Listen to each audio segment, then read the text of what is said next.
So the day after the party at Planet Hollywood, he wanted a massage in the afternoon. So I show up. He wanted his room very dark, as usual, because he's tired, and celebrities like to have peace and quiet, and they like the room to be dark so they can chill. I had a stool set by the headpiece, of the massage table so that I could sit and do his scalp.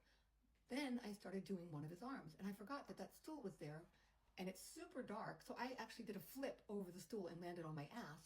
And Bruce was like, "Are you okay? Dot, where are you?" And it was so dark, and I was laughing my ass off.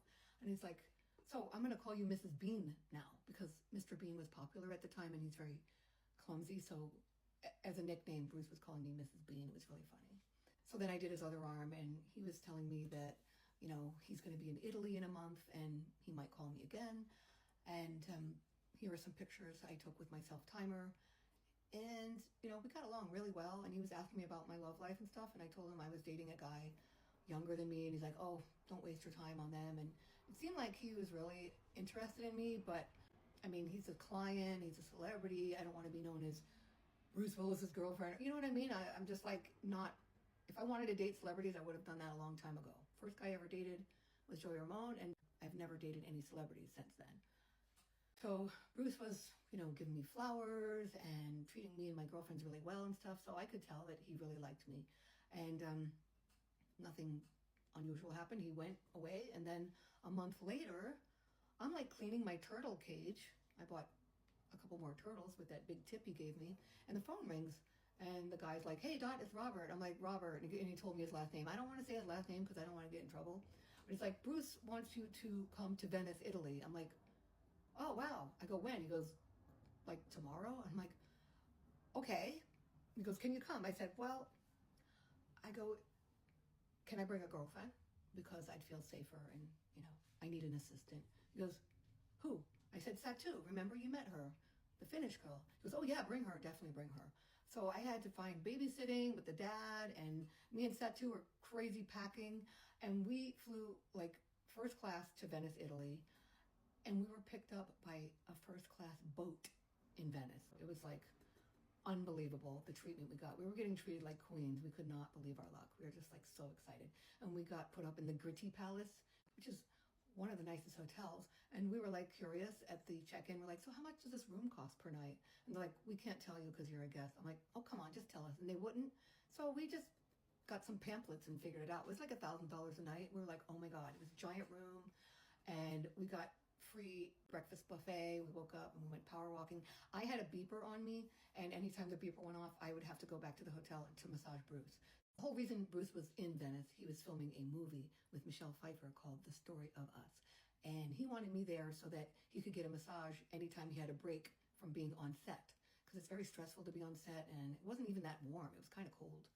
And so I was on call all the time, and Venice isn't that big, so Satu and I were just power walking, going on gondola boat rides from a gondola driver that I met already back in '92.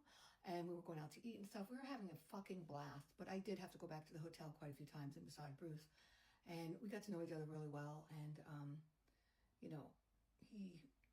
he also had a party at night, and his friends were all there.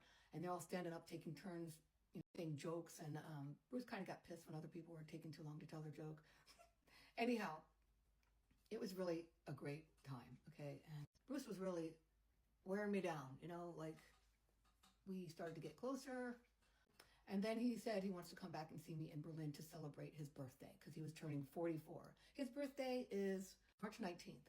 So he came back after Venice. He came back to Berlin, and I lived right above an Italian restaurant called Petrocelli's. And I brought a lot of celebrities to Petrocelli's. I brought Eminem there. I brought Mick Jagger's brother. I brought a rapper called Siskiyou, a couple other people, German celebrities. So the owner of the restaurant, Enzo Petrocelli, loved me. He's like, "Oh my God, I love it when you bring celebrities to my restaurant because it's like free advertisement."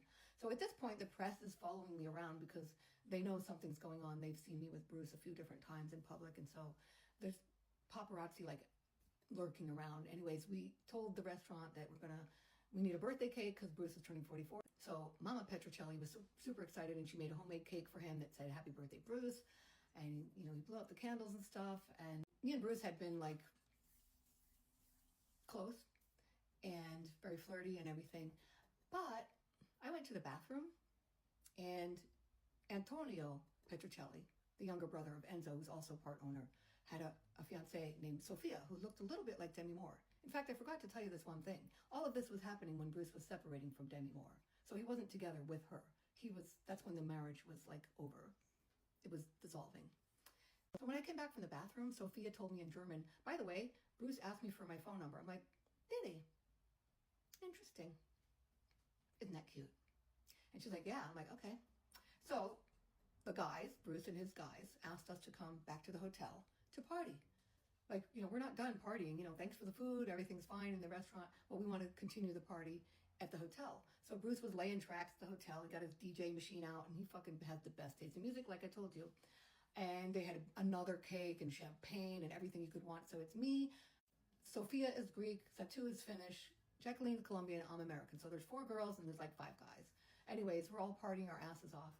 And I'm not drinking or anything because I can't handle alcohol. But my friends are just raising hell and we're dancing and having fun. And the guys are all, like, wow, there's, enough girls here. Maybe we're all going to get lucky and stuff. We're like, okay, well, we have to go home. It was like 1 a.m. And they're like, no, what do you mean you have to go home? We're like, yeah, we're tired and, I have a babysitter and stuff. No, you can't leave. And we're like, bye. Me and my girlfriends were speaking to each other in German the whole time saying, like, that's pretty cheeky to get other girls' numbers and so on. You know what I'm talking about. So we're just like, leave everybody blue balled. See you later. We left. And I know the concierge, and they told me the next day that as soon as we left, they sent David in a car to a club called Bellamy's. And that club is a gentleman's club. That's all I'm going to say. So we were replaced within 10 minutes. You're not supposed to date clients, okay? You're just not. But I'm only human. And how long would it take you if Bruce Willis was pursuing you? Yeah. How long would it take you to wear down? But anyways, I have nothing bad to say about Bruce. He was breaking free from a marriage. He wanted to raise hell. He wanted to party. He was super generous to me. And, I will always have a special spot in my heart for Bruce. He's hysterical.